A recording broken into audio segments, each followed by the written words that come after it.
नमस्कार दोस्तों, एक बार फिर से आप सभी को हार्दिक स्वागत और हार्दिक अभिनंदन है। दोस्तों, तुलसी को जल देने के क्या फायदे होते हैं? आखिर क्यों दिया जाता है तुलसी को जल? दोस्तों, एक बार की बात है, देवर्षि नारद भगवान श्री कृष्ण से मिलने के लिए द्वारिका नगरी में पधारे हैं।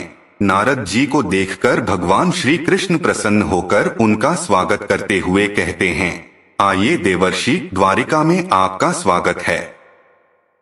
आज किस प्रयोजन से द्वारिका में आपका आगमन हुआ है? नारद जी कहते हैं, हे प्रभु, आप सब कुछ जानते हुए भी पूछ रहे हैं।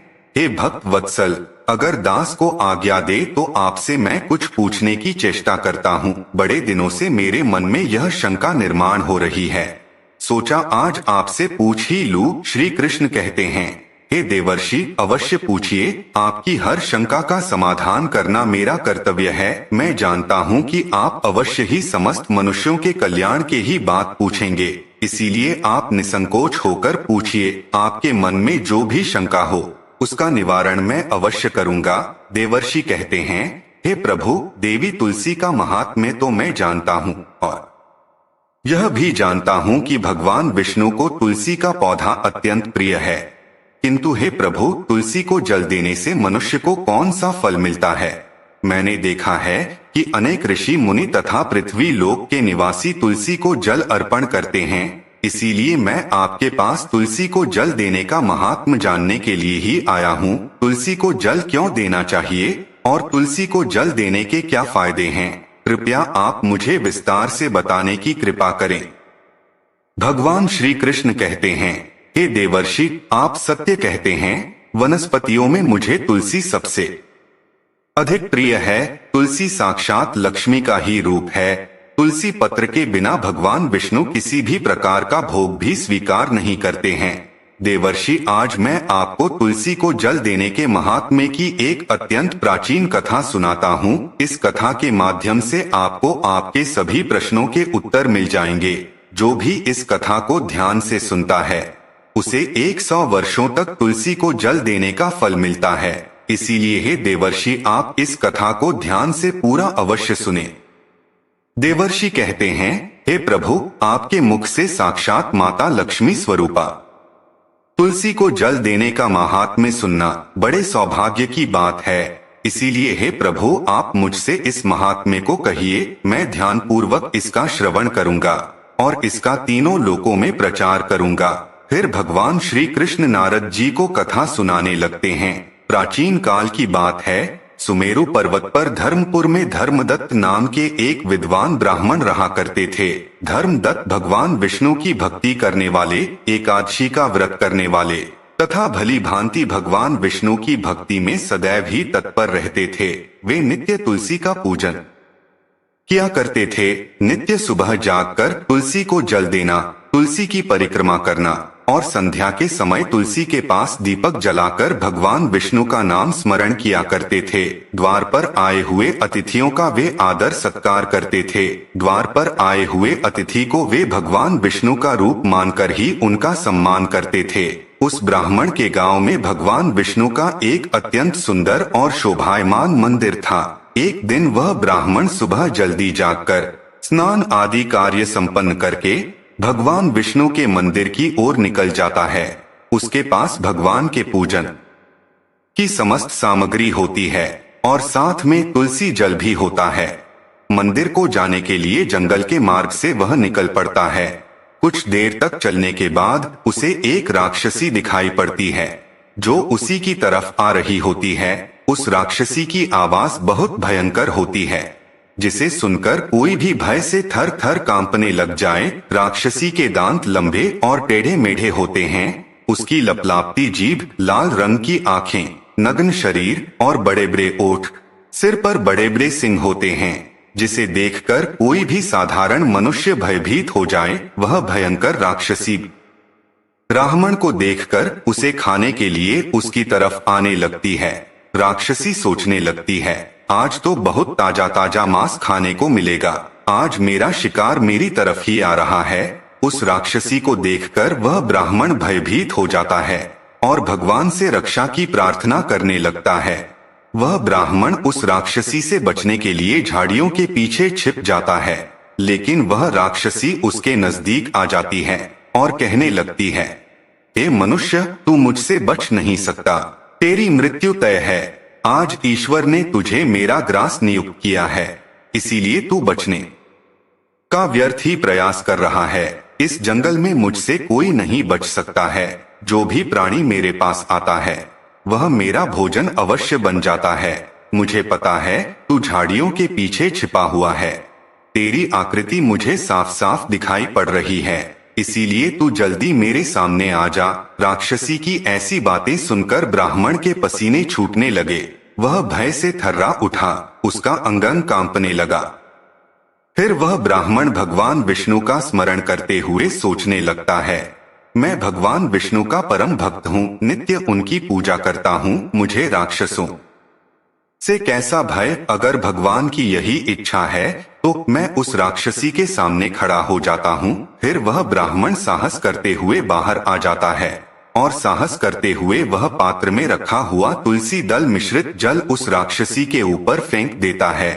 तुलसी दल मिश्रित जल राक्षसी पर पड़ते ही राक्षसी का अंग अंग जलने लगा और उसके सभी पाप नष्ट हो गए। उस जल के प्रभाव से उस राक्षसी का उग्र स्वभाव अचानक से शांत हो गया और फिर उसे अचानक से उसके पिछले जन्मों का स्मरण होने लगा। उसने पिछले जन्म में जो जो पाप कर्म किए थे वह सब उसे याद आने लगे और उसे नरक में कौन कौन सी सजाएं भुगतनी पड़ी थी, सब कुछ अचानक से उसे याद आ गया।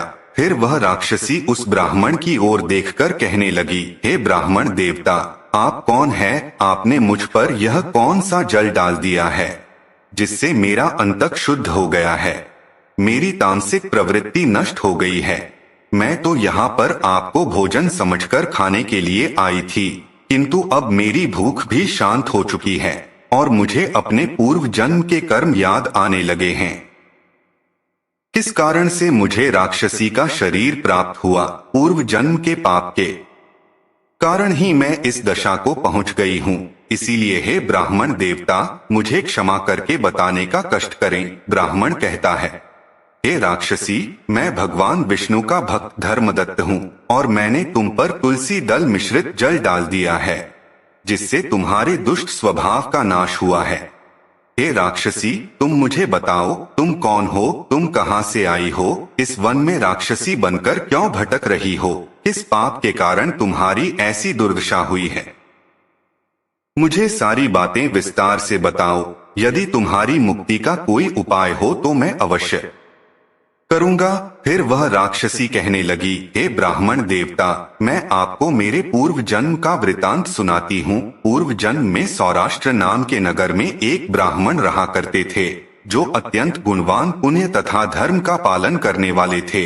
मैं उन्हीं की पत्नी थी और मेरा नाम कलावती था। उस जन्म में मैं बड़े भयंकर स्वभाव की स्त्री थी। मैंने वचन से अपने पति का कभी भला नहीं किया, कभी उन्हें भोजन नहीं परोसा। मैं अकेले ही मिष्ठान भोजन करती थी और पति को बासी अन्न खिलाती थी। मैंने हमेशा अपने पति की आज्ञा का उल्लंघन किया, कभी उनकी कोई बात नहीं मानी, हमेशा अपनी ही मनमानी करती थी। कलह करना मुझे विशेष प्रिय था। मैं सदैव ही अपने पति के साथ कलह करती थी। मैंने अपने पति के माता पिता की कभी सेवा नहीं की, उनके साथ सदैव ही दुर्व्यवहार किया। मेरे पति मुझसे सदा दुखी रहते थे। मेरे आचरण से उन्हें बहुत कष्ट होता था। मेरे दुष्ट आचरण से दुखी होकर मेरे पति ने दूसरी स्त्री से विवाह करने का विचार किया। तब मैंने क्रोध में आकर विष खाकर अपने प्राण त्याग दिए। फिर यमराज के 2 दूत मुझे लेने के लिए आ गए और मुझे पाश में बांधकर यमलोक लेकर गए। यमदूतों ने मुझे यमराज के सामने खड़ा कर दिया। यमराज का विकराल रूप देखकर मुझे बड़ा भय लगने लगा। मुझे देखकर यमराज ने चित्रगुप्त से कहा, हे चित्रगुप्त, देखो तो सही इस स्त्री ने अपने जीवन में कौन से कर्म किए हैं। इसने कोई शुभ कर्म किए हैं। चित्रगुप्त ने मेरे कर्मों का लेखा जोखा देखते हुए कहा, हे धर्मराज, इसने तो अपने जीवन में कोई भी पुण्य का काम नहीं किया है। यह स्वयं मिष्ठान भोजन करती थी और पति को बासी भोजन खिलाती थी, इसीलिए इसे चमगादड़ के जन्म में डाल देना उचित होगा, जहां पर यह विष्ठा खाती हुई जीवन व्यतीत करे। इसने सदैव ही अपने पति से द्वेष किया है तथा इसकी प्रवृत्ति सदा ही कलह करने वाली थी, इसीलिए इसे सुवर के जन्म में डाल दिया जाए, जहां पर यह विष्ठा का भोजन करती हुई समय व्यतीत करें। हे धर्मराज, इस पापी स्त्री ने जिस बर्तन में भोजन बनाया उसी बर्तन में हमेशा भोजन किया है। इसी दोष के कारण इसे बिल्ली के जन्म में डाल दिया जाए, जिससे यह अपने ही संतान का भक्षण करने लगेगी। इस स्त्री ने अपने पति को निमित्त बनाकर विष पान करके आत्मघात किया है। इस अत्यंत निंदनीय कार्य के लिए यह कुछ काल के लिए प्रेत बनकर पृथ्वी पर निवास करेगी। इसे दूतों के साथ मरु प्रदेश में भेज देना चाहिए, वहां पर यह अनेक वर्षों तक प्रेत का शरीर धारण करके रहेगी। चित्रगुप्त के द्वारा इस प्रकार से मेरे कर्मों का लेखा जोखा बताने के बाद धर्मराज ने अपने दूतों को आज्ञा देकर मुझे नरक में डाल दिया। नरक में अनेक वर्षों तक सजा भोगने के बाद मुझे अलग अलग प्राणियों के जन्म में डाल दिया गया। इस प्रकार से अनेक पशुओं के जन्म प्राप्त करके अब मैं इस जन्म में प्रेत बनकर घूम रही हूँ। प्रेत के शरीर में आकर मुझे 500 वर्ष बीत चुके हैं। इस प्रेत के शरीर में मैंने अनेक निष्पाप मनुष्यों को खाया है और अनेक प्राणियों का भक्षण किया है। फिर एक दिन मैंने भूख प्यास से पीड़ित होकर एक पुरुष के शरीर में प्रवेश किया। उस पुरुष के साथ मैं कृष्णा नदी के तट पर आ गई। वहां पर भगवान विष्णु के पार्षदों ने मुझे उस पुरुष के शरीर से निकालकर बलपूर्वक वहां से भगा दिया। हे ब्राह्मण देवता, तभी से मैं भूख प्यास से व्याकुल होकर प्रेत बनकर इधर उधर भटक रही हूँ। आज मैं इस जंगल में अपनी भूख मिटाने के लिए ही आई थी। तब मेरी नजर आप पर पड़ी, किंतु आपके हाथ से मेरे ऊपर तुलसी दल मिश्रित जल पड़ने से मेरे पाप नष्ट हो गए और मुझे मेरे पूर्व जन्म का स्मरण हुआ, जो मैंने आपको सारा बता दिया है। हे विप्र, आप मुझ पर कृपा कीजिए। आप कोई पुण्यात्मा दिखाई पड़ते हो, कृपया आप मुझे इस प्रेत के शरीर से मुक्ति दिलवा दीजिए। ब्राह्मण कहता है, हे राक्षसी, तीर्थ स्नान दान तथा व्रत आदि कार्यों से मनुष्यों के पाप नष्ट हो जाते हैं, किंतु इस समय पर तुम प्रेत के शरीर में हो, इसीलिए यह कार्य तुम नहीं कर पाओगी। तुम्हारी ऐसी दुर्गति देखकर मुझे बड़ा दुख हो रहा है। तुम्हारा दुख देखकर तुम्हारा उद्धार किए बिना मेरे मन को शांति नहीं मिलेगी। मैं भगवान विष्णु का भक्त हूँ और मैं नित्य तुलसी को जल देता हूँ, तुलसी को प्रणाम करता हूँ। शास्त्र कहते हैं कि जो तुलसी को जल देता है उसके समस्त पाप नष्ट हो जाते हैं। इसीलिए मैं तुम्हें मेरा तुलसी को जल देने का पुण्य प्रदान करता हूँ। यह पुण्य लेकर तुम उत्तम गति को प्राप्त हो जाओ, ऐसी मैं भगवान विष्णु के श्री चरणों में प्रार्थना करता हूँ। इतना कहकर धर्मदत्त ने भगवान विष्णु का स्मरण करते हुए तुलसी मिश्रित जल उस राक्षसी के शरीर पर डाल दिया और कहा, हे प्रभु, मैंने सच्चे हृदय से तुलसी को जो जल चढ़ाया है उसका पुण्य इस राक्षसी को देता हूँ, कृपया इसको मुक्ति प्रदान कीजिए। जैसे ही वह तुलसी मिश्रित जल उस राक्षसी के शरीर पर पड़ा, उसका राक्षसी शरीर भस्म हो गया और उसके शरीर से एक दिव्य रूप धारण की हुई स्त्री निकली। वह साक्षात देवी के समान तेजस्विनी दिखाई देने लगी। उसका रूप देखकर ऐसा जान पड़ रहा था कि वह स्वर्ग लोक की कोई अप्सरा हो। तब उस स्त्री ने धर्मदत्त को प्रणाम किया और कहने लगी, हे द्विज श्रेष्ठ, आपकी कृपा से मुझे इस पापी शरीर से मुक्ति मिली है। मैं पाप के समुद्र में डूब रही थी, आप मेरे लिए नौका बनकर आए हैं। फिर आकाश से एक दिव्य विमान जमीन पर उतर आया। उस विमान में भगवान विष्णु के 2 पार्षद बैठे हुए थे। उस दिव्य विमान और उसमें बैठे हुए पार्षदों को देखकर धर्मदत्त को बड़ा विस्मय हुआ। उसने उन पार्षदों को प्रणाम किया। ब्राह्मण को प्रणाम करते हुए देखकर वे पार्षद कहने लगे, हे ब्राह्मण, तुम्हें धन्यवाद है, क्योंकि तुम सदा ही भगवान विष्णु की आराधना में संलग्न रहते हो, अतिथियों का सत्कार करते हो, तुम धर्मात्मा हो और एकादशी के व्रत का अनुष्ठान करते हो। तुमने बचपन से लेकर आज तक तुलसी को जल दिया और उसकी सेवा की है। तुम्हारे पुण्य के दान से ही यह राक्षसी पाप से मुक्त होकर विष्णु लोक को जा रही है। जब तुम्हारे इस शरीर का अंत होगा, तुम अपनी पत्नी के साथ भगवान विष्णु के धाम वैकुंठ लोक में जाओगे और उन्हीं के समीप चिरकाल तक निवास करोगे। श्री कृष्ण कहते हैं, हे देवर्षि, इस प्रकार से तुलसी को जल देने का पुण्य प्रदान करके धर्मदत्त ब्राह्मण ने उस राक्षसी को मुक्ति दिलाई है। भगवान श्री कृष्ण कहते हैं, हे देवर्षि, वनस्पतियों में मुझे तुलसी प्रिय है। मास में कार्तिक मास, तिथि में एकादशी और क्षेत्र में मुझे द्वारका प्रिय है। इसीलिए जो मनुष्य नित्य तुलसी की पूजा करता है, तुलसी को जल देता है, वह मुझे सबसे अधिक प्रिय है। उस मनुष्य की कभी दुर्गति नहीं होती है, वह कभी नरक में नहीं गिरता है। जिन घरों में तुलसी का पौधा सदैव ही हरा भरा रहता है, उस घर में सुख शांति और समृद्धि बनी रहती है।